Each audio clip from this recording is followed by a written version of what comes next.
Welcome back, Darklings, to Unearthed Echoes. Come closer to the fire. Listen. In the quiet of a nursery, as dusk bleeds purple and gray through the windowpane, a small music box begins to turn. Its tinny melody is familiar, a simple, looping tune that has rocked countless generations to sleep. On the wall, the shadow of a rocking horse lengthens, and the silhouette of a toy soldier stands guard. But there's another shape there, perched precariously on a stack of wooden blocks. A round, familiar form, and as the music plays, we hear the words, whispered as if by the house itself. Humpty Dumpty sat on a wall. Humpty Dumpty had a great fall. It is perhaps the most famous fall in history, a four-line tragedy known to everyone, yet understood by almost no one. We see him in our mind's eye. A fragile, anthropomorphic egg, dressed in comical finery, his perfectly ovoid body doomed to shatter on the ground below. We know the story's sad, inevitable conclusion. We know that all the king's horses and all the king's men couldn't put him back together again. But what if that image, the one cemented in our collective consciousness, is a lie? What if the character at the heart of this immortal verse was never an egg at all? This is the question that haunts the rhyme, a fracture in its seemingly smooth surface. Because the truth is, the story of Humpty Dumpty is far older, stranger, and steeped in more violence than any children's story has a right to be. It is a tale not of porcelain fragility, but of political intrigue, brutal warfare, and the systematic assassination of a king's character. The rhyme isn't a fable, it is a vessel. It is a piece of folkloric code, a container built to smuggle a dangerous memory through the centuries, hidden in plain sight under what we might call the folkloric veil. So many of these simple rhymes, the ones that feel timeless and innocent, are precisely the opposite. They are survivors. They carry the echoes of plague, of religious persecution, of political rebellion. Their simple, sing-song meter in this case, a driving trochaic tetrameter, D-Adum, D-Adum, D-Adum, D-Adum, is a kind of mnemonic armor. It's easy for a child to remember, and therefore, difficult for the authorities of history to erase. The hypnotic, childlike rhythm makes the darkness it conceals even more unsettling. A skull smiling from behind a baby's mask. Tonight, we peel back that mask. We are going to look for the real Humpty Dumpty, the original figure who suffered that great, irreversible fall. It is a search that will take us from the blood-soaked battlefields of the 15th century to the besieged cities of the English Civil War, and finally, into the uncanny, logical labyrinth of a Victorian mathematician's mind. We will investigate the rhyme as a crime scene, dusting for the fingerprints of forgotten history. Because beneath the innocent shell of the nursery rhyme lies a puzzle of identity, a ghost in the machine of memory. If you are new to our congregation of the curious, this is what we do here. We resurrect the dead, dig up the buried, and listen to the stories that bones have to tell. So be sure to subscribe and ring that funeral bell for notifications. You won't want to miss what we unearth next. For now, our investigation begins not on a battlefield or a throne, but in the quiet, dusty archives where the rhyme first stepped out of the oral tradition and onto the printed page. To find the original Humpty, we must first peel away the shell that was built around him, a shell that only appeared centuries after his first great fall. Our journey into the paper-thin past begins at the very end of the 18th century, a time of revolution, enlightenment, and the dawn of a new kind of commercial enterprise. Children's literature. Before this period, stories for children were largely indistinguishable from stories for adults, a shared universe of folklore, fables, and cautionary tales passed down through the spoken word. But as literacy rates rose, publishers saw an opportunity. They began to capture these ephemeral oral traditions, pinning them to the page like butterflies in a display case. And in doing so, they often changed them forever. It is in one such collection that we find our first official sighting of Humpty Dumpty. The year is 1797, and the book is Samuel Arnold's Juvenile Amusements. Tucked away among moral tales and simple lessons is the verse, looking slightly different from the version we know today. It reads, Humpty Dumpty sat on a wall, Humpty Dumpty had a great fall. Fourscore men and fourscore more could not make Humpty Dumpty where he was before. Read those last two lines again. The problem isn't that he's broken. The problem is that 80 men, and then 80 more, could not make Humpty Dumpty where he was before. This isn't about repair, it's about replacement. It implies that the assembled forces couldn't reconstruct his position, his status, his perch upon the wall. A little over a decade later, in 1810, another version appears in Gammer Gurton's Garland, a popular collection of nursery rhymes. This time, the final lines shift again. 80 men and 80 more, / cannot place Humpty Dumpty as he was before. Once again, the focus is on his position, not his physical state. He cannot be reinstated. What's most striking about these earliest printed versions is not just the wording, but what is absent. There is no mention of an egg, not a hint of a shell, no yolk. Nothing. The publishers and illustrators of the day didn't depict him as an egg. So if he wasn't an egg, what was he? The text itself gives us a clue. It's not structured as a story. It's structured as a riddle. The 4 lines describe a subject, detail a catastrophic event, and then present a paradox. A failure of immense manpower to solve a seemingly simple problem. The unspoken question hanging in the air is, what am I? This makes perfect sense in the context of the 17th and 18th centuries, which saw a tremendous craze for riddles. They were a popular form of intellectual entertainment in taverns, in parlors, and at court. But this tradition is far more ancient. It echoes the much older, darker, and more poetic riddles of the Anglo-Saxons, like those found in the 10th century Exeter book. Those riddles would give voice to an object, a shield, a storm, a bookworm, and describe its existence in haunting, paradoxical terms, always ending with the challenge, say what I am called. Humpty Dumpty is a direct descendant of this tradition. It is a puzzle disguised as a poem. The name itself, Humpty Dumpty, offers more clues. By the 1700s, it had become a piece of slang, a mildly derogatory term for a short, clumsy, bumbling person. But even earlier, in the 17th century, the name belonged to a potent cocktail, a blend of ale boiled with brandy. It was a heavy, warming, and profoundly intoxicating drink, one that could easily cause a person to have a great fall. The name itself, therefore, is rooted in ideas of instability, top-heaviness, and collapse. It describes a state of being that is inherently precarious. So we have a riddle, printed in the 1790s, but likely circulating orally for a century or more before that. A riddle about something top-heavy and unstable that suffers an irreversible fall from a position of height and power. The original audience would have heard this not as a whimsical tale, but as a challenge to their wits. They were meant to solve it. And the solutions they likely arrived at were not found in the barnyard, but in the heart of England's most violent and traumatic conflicts. The riddle had a name, but no face. Its first proposed solution, however, was not flesh and blood, but iron and gunpowder, forged in the fires of a civil war. To understand the first great suspect in our mystery, we must travel back to the smoldering heart of the 17th century. The year is 1648. England is tearing itself apart. The English Civil War, a brutal 9-year conflict between the parliamentarians, the Roundheads, and the royalists loyal to King Charles I, the Cavaliers, is entering its devastating final act. This is not a war of distant armies in foreign fields. It is a war of brother against brother, town against town, a fundamental schism in the soul of a nation. Our scene is the ancient Roman town of Colchester, in the county of Essex.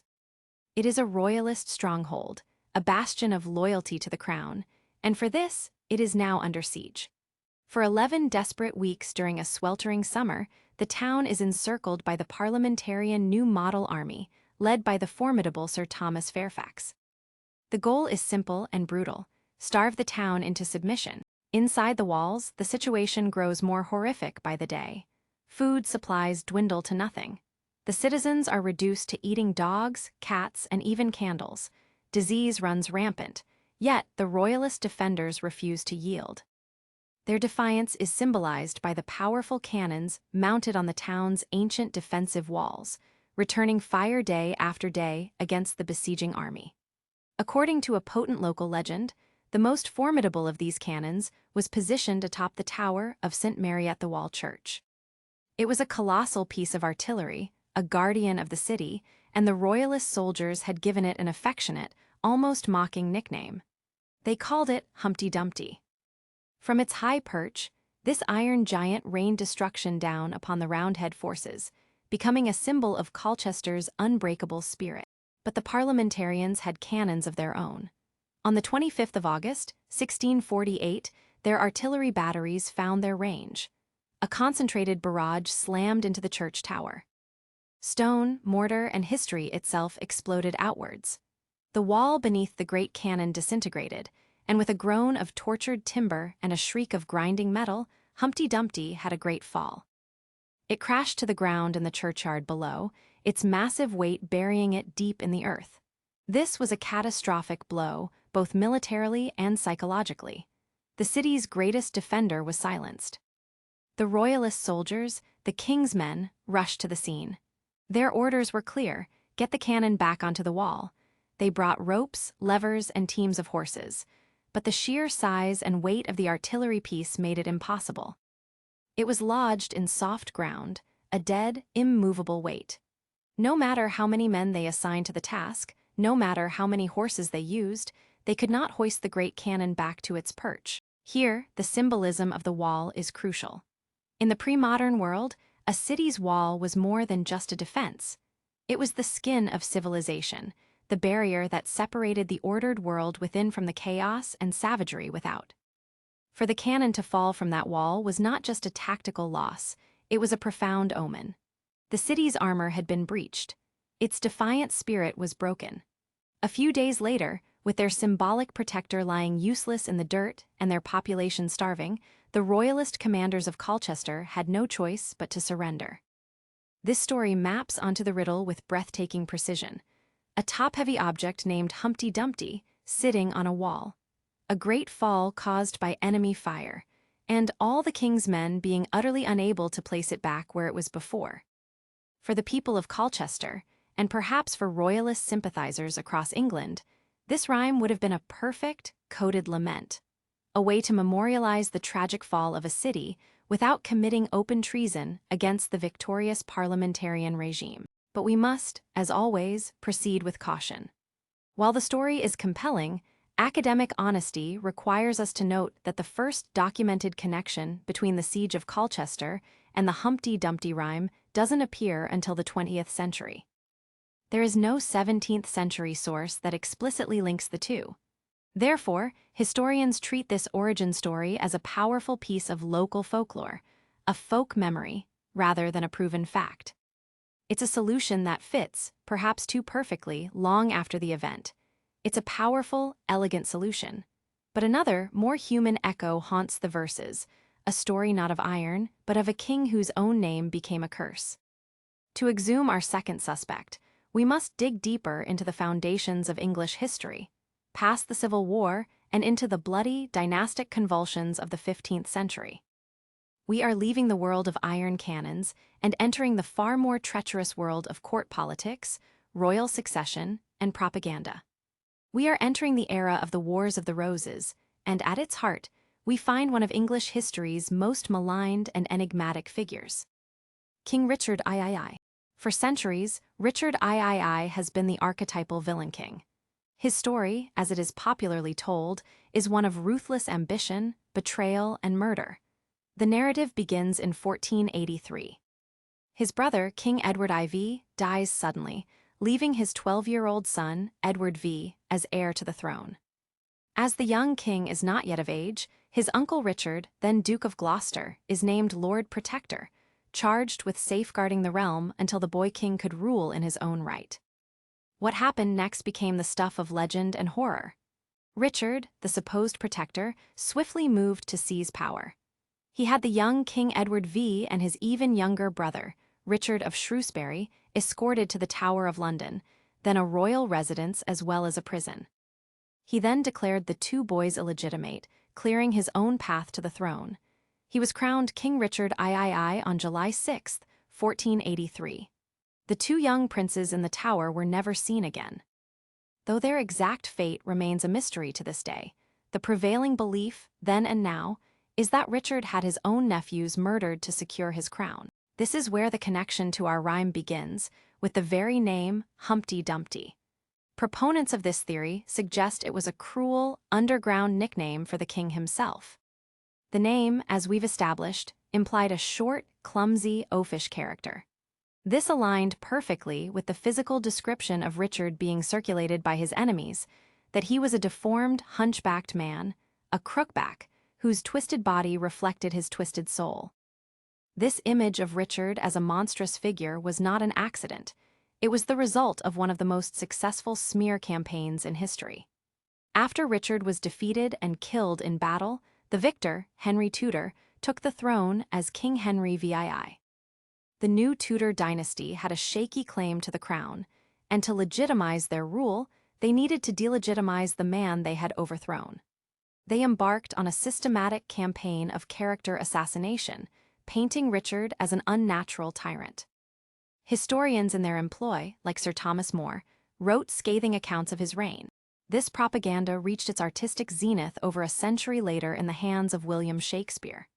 His play, Richard III, written around 1593, is a masterpiece of political drama, but it is not a work of history. It is the masterful culmination of the Tudor myth. Shakespeare's Richard is a captivating monster, a poisonous bunch-backed toad, a charismatic and utterly amoral villain who murders his way to the throne. This portrayal was so powerful that it cemented the image of the evil, hunchbacked king in the popular imagination for the next 400 years. In such a hostile political climate, to openly mock the sitting king would be treason, punishable by a gruesome death. But a coded rhyme, a subversive riddle passed from person to person in whispers, that could survive. The name Humpty Dumpty could have been a secret joke, a way for Lancastrian sympathizers and enemies of the king to mock his physical appearance and his clumsy, brutal grasp for power. The rhyme becomes a piece of dissent, a tiny four-line rebellion. The man was maligned, his crown was taken, but does the rhyme's terrible narrative truly match his fall from grace? The pieces of the puzzle begin to click into place with chilling precision when we map the verses of the rhyme onto the final, bloody moments of Richard III's life. His reign, built on such treacherous foundations, was short and fraught with rebellion. It lasted just 2 years. The end came on a damp summer morning, August 22, 1485, on a field near Market Bosworth in Leicestershire. This was the final, decisive battle of the Wars of the Roses. Here, the wall from the first line of the rhyme finds its interpretation. For some, the wall is a metaphor for the throne of England itself, a precarious, elevated position of immense power from which Richard was about to fall. Another, more literal piece of folklore, though it is likely a later embellishment, claims that Richard's favorite warhorse, a massive white courser, was named Wall. Astride his great steed, he sat upon his wall, surveying the battlefield. His opponent was the Lancastrian claimant, Henry Tudor, a Welsh nobleman who had been living in exile. Richard's army was larger, but his support was fragile. Key nobles on the field, like the powerful Stanley family, stood aside, waiting to see which way the wind would blow. As the battle raged, Richard saw Henry Tudor's banner across the field, protected by only a small contingent of bodyguards. In a moment of breathtaking audacity, Richard made a decision that would seal his fate. He decided to end the war with a single, desperate cavalry charge aimed directly at his rival. This was his great fall. Not a clumsy tumble, but a ferocious, all-or-nothing gamble. With his household knights, he charged headlong into the fray, cutting down Henry's standard-bearer and coming within a sword's length of Henry himself. For a moment, it seemed he might succeed. But at that critical instant, the treacherous Stanley family finally chose their side. Their forces crashed into Richard's flank, overwhelming his small party. Richard was unhorsed, his wall collapsing beneath him. He was thrown to the ground, surrounded, and fighting on foot. This is where the third line of the rhyme takes on its macabre meaning. All the king's horses and all the king's men, his men were either dead, defeated, or had deserted him. The Stanleys, the most powerful of his men on the field, had turned against him. No one could save him. The final line is the most terrible. Couldn't put Humpty together again. Richard, refusing to flee, fought on until he was cut down, chroniclers describe a brutal, merciless end. He was swarmed by enemy soldiers, his helmet battered from his head, and killed by savage blows. For centuries, this was where the story ended, in the mud and blood of the battlefield. But in 2012, archaeology gave this theory a stunning and horrifying epilogue.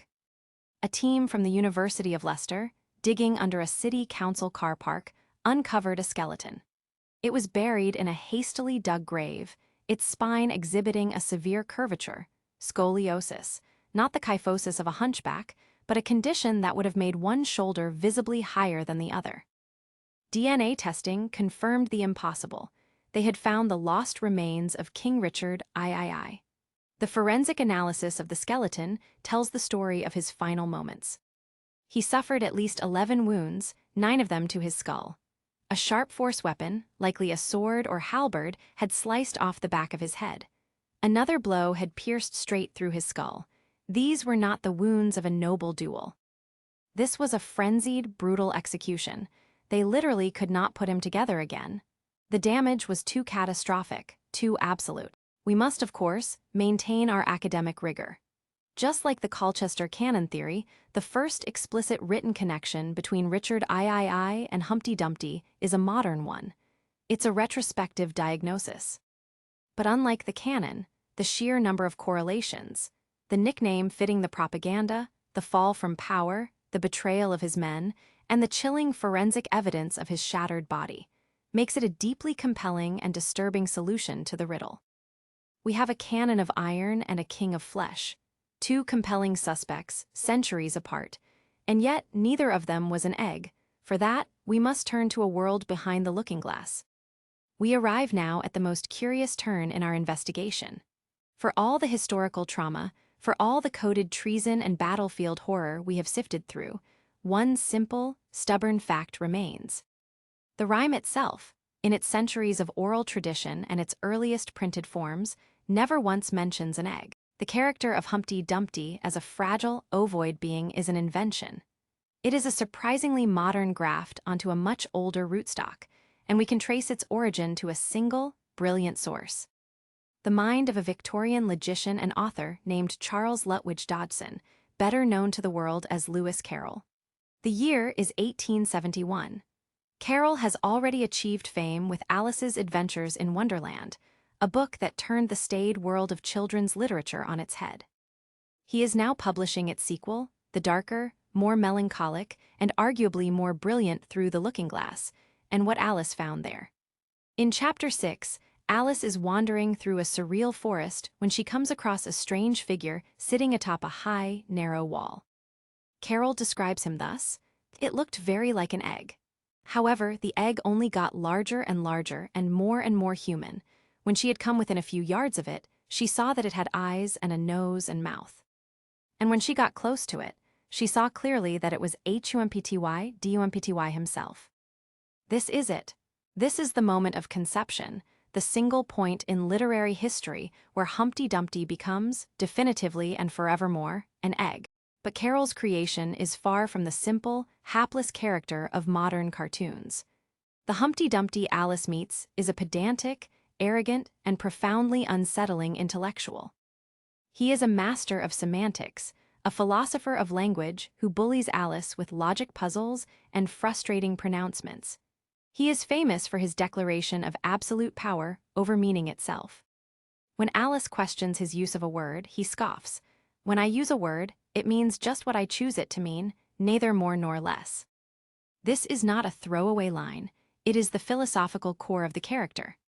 Carroll, a mathematician obsessed with logic and its limits, creates a Humpty Dumpty who represents the fragility of language and certainty. He is a perfectly self-contained, self-assured system of logic, perched precariously on a wall. And we, the reader, knowing the ancient rhyme, are filled with a dreadful dramatic irony. We know he is destined to have a great fall, and in the context of Carroll's world, his fall isn't just the shattering of a shell. It is the shattering of meaning itself. It is the collapse of a system of logic that can no longer sustain its own arrogance. So why an egg? Why did Carroll's choice prove so potent, so sticky, that it completely overwrote any previous interpretation of the riddle? One theory is that he simply found the perfect physical metaphor for the riddle's punchline. What else falls, shatters, and is impossible to put back together again? An egg is the perfect solution. But I believe Carol, a master of symbols and hidden meanings, was tapping into something much deeper, an archetype that resonates in the oldest parts of our collective psyche. The cosmic egg. From the dawn of mythology, the egg has been a symbol of totality, of primordial creation. In the Orphic traditions of ancient Greece, the universe was born from the silver egg of the cosmos. In Egyptian mythology, the sun god Ra emerged from a celestial egg. In the Hindu Upanishads, the entire universe, the Brahmanda, is contained within a golden egg. This world egg is a symbol of perfection, of a contained, complete universe before it fractures into the multiplicity of creation. By making Humpty Dumpty an egg, Carol, perhaps unconsciously, elevated him from a historical cipher to a mythological archetype. His fall becomes more than the toppling of a cannon or the death of a king. It becomes the shattering of a self-contained world, a primal act of irreversible destruction. This resonated with the Victorian era's own anxieties, a time when the certainties of faith, science, and empire were beginning to show cracks. Humpty's fall is the fall of a stable, ordered world into the chaos of modernity. Carol didn't solve the riddle, he transformed it. He gave the unput-together rabble a fragile, universal form. But in doing so, did he obscure the original meaning or reveal an even deeper truth? We find ourselves standing in a hall of shattered mirrors, surrounded by reflections of the same essential story. In one mirror, we see the smoking ruin of a church tower in Colchester, a symbol of royal defiance lying useless in the mud. In another, we see the broken body of a medieval king, his crown and kingdom lost in a desperate, final charge. And in a third, we see the cracked shell of a philosopher's egg, the very logic of language splintering into nonsense. So which is the true reflection? Which is the original face of Humpty Dumpty? The uncomfortable and perhaps most profound answer is all of them and none of them. The evidence for both the Colchester Canon and King Richard III is compelling, but crucially, it is also circumstantial and retrospective. No contemporary 17th century document calls the canon Humpty Dumpty. No 15th century manuscript preserves the rhyme as a slight against Richard III. These connections were made later, by historians and folklorists looking back, trying to fit the key of the rhyme into the locks of history. This is what leads us to the central thesis of our investigation. The immense power of the Humpty Dumpty rhyme lies not in a single, verifiable origin, but in its astonishing adaptability. It is not a story, it is a vessel. Its 4 short lines create a perfect, vacant shape for tragedy, a template for irreversible catastrophe that can be filled with the anxieties of almost any era. Think of it as a floating signifier, a symbol whose meaning is not fixed but is determined by the culture that uses it. In an age defined by the trauma of civil war, the riddle of the great, irreplaceable fall attaches itself to the memory of a legendary canon. In a nation still grappling with the bloody legacy of its dynastic struggles, it becomes the ghost story of a maligned and murdered king. And in an era of Victorian intellectual anxiety, where the very foundations of faith and reason are being questioned, it transforms into a fable about the collapse of logic itself. The rhyme survives because it is endlessly useful. At its core, the verse is an exploration of one of humanity's most fundamental fears, the fear of irreversibility. It taps into the same deep terror as other powerful myths and stories. Pandora opening her box and releasing evils that can never be contained again. The fall of Adam and Eve from the Garden of Eden, a single act that permanently alters the state of humanity. It is the horror of the moment after which things can never, ever be the same. The true horror of the rhyme is not the fall, it is the chilling, absolute finality of that last line. Couldn't put him together again. It is a line without hope, a declaration of permanent loss. And here we must perform a final, ethical reframing. We must look back at the human cost that this simple children's rhyme has so effectively sanitized and concealed. Think of the starving, terrified citizens of Colchester, for whom the fall of that cannon meant the end of their resistance and subjugation to an enemy army. Think of the visceral, brutal end of Richard III, a monarch hacked to death on a battlefield, his body stripped and desecrated. These were moments of real human trauma. Folklore's dark magic is to take this raw, unbearable suffering and smooth it down over centuries of retelling, polishing it into a memorable, sing-song verse. It allows the memory of the trauma to survive, but it numbs the pain. The rhyme is a scar on the skin of history, a reminder of a wound that has long since closed, even if we no longer remember how it was inflicted. So, what is the final truth of Humpty Dumpty? Perhaps the answer isn't in what he was, but in what we have needed him to be. So where does this leave us, standing in the ruins of history with the fragmented pieces of a nursery rhyme in our hands? We came looking for a single, definitive answer, a body to identify. Instead, we have found a ghost that can inhabit any form it chooses. The final, unsettling truth may be that Humpty Dumpty is not a person, a cannon, or even an egg. Humpty Dumpty is a meme, in the original, pre-internet sense of the word, coined by Richard Dawkins. It is a unit of cultural inheritance, a self-replicating idea that has propagated itself through the centuries with stunning success. Its simplicity is its strength. Its ambiguity is its armor. The four-line structure is a perfect piece of psychological engineering, a setup, a catastrophe, a failed rescue, and a final, hopeless verdict. It is a perfectly shaped vessel for our deepest anxieties about fragility and collapse. The rhyme gives a name and a narrative to the feeling that our own worlds, be they personal, political, or philosophical, are perched precariously on a wall. It whispers a truth we all know instinctively, that some falls are so great, some fractures so complete, that no amount of power, no amount of force or wealth or manpower can ever make things the way they were before. Lewis Carroll may have come closest to the truth, not by making Humpty an egg, but by making him a master of words. The character survived not because he was made of iron or flesh, but because he was made of language. And language, like folklore, is the ultimate survivor. The rhyme persists on the lips of children today who know nothing of the English Civil War or the Wars of the Roses. They simply feel the satisfying click of the rhythm and the faint, thrilling shudder of the story's dark finality. And in that, the rhyme does its ancient work. It teaches a lesson not of history, but of existence. It warns us, in the gentlest, most melodic way possible, that things fall apart, that the center cannot hold, that some things, once broken, are broken forever. Perhaps that is why we have always needed him, and why we will continue to tell his story. The rhyme survives because every human life, in some way, small or large, understands the concept of a great fall. We have all experienced a moment, a loss, a heartbreak after which things could never be put back together again. The rhyme gives this universal, personal pain a name and a shape, holding the memory of our own shattered pieces in its simple, unbreakable verses. Thank you for joining us in the archives tonight, Darklings. The stories are never truly over. They are merely waiting for someone to listen. If you, like us, believe that every fractured story deserves a second look, join us next time as we dig into the dark soil beneath another childhood memory in the unseen history of Jack and Jill. Until then, stay curious, and be careful on those high walls.